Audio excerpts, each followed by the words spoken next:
أعوذ بالله من الشيطان الرجيم சபிக்கப்பட்ட ஷைத்தானை விட்டு அல்லாஹ்விடம் நான் பாதுகாப்பு தேடுகின்றேன். وإذا مس الناس ضر دعوا ربهم منيبين إليه ثم إذا أذاقهم منه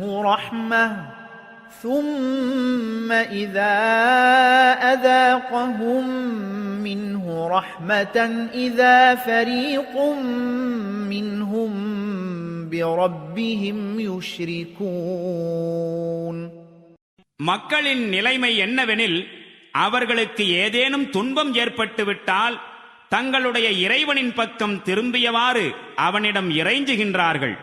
பிறகு அவன் தன்னுடைய அருட்கொடையில் சிறிதளவை அவர்களுக்கு சுவைக்க கொடுத்தால் உடனே அவர்களில் ஒரு பிரிவினர் இறைவனுக்கு இணை வைக்க தொடங்கிவிடுகின்றனர்.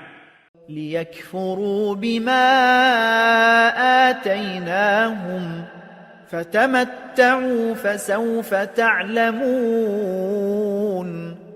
நாம் அவர்களுக்கு செய்த உபகாரத்திற்கு நன்றி கொள்ளும் பொருட்டு சரி அனுபவித்துக் கொள்ளுங்கள், விரைவில் உங்களுக்கு தெரிந்துவிடும். أَمْ أَنزَلْنَا عَلَيْهِمْ سُلْطَانًا فَهُوَ يَتَكَلَّمُ بِمَا كَانُوا بِهِ يُشْرِكُونَ. இவர்கள் செய்து வரும் இணை வைப்பு செயல் சரியானதுதான் என சான்று பகர்கின்ற ஏதேனும் ஆதாரத்தை நாம் இவர்கள் மீது இறக்கி வைத்திருக்கின்றோமா என்ன?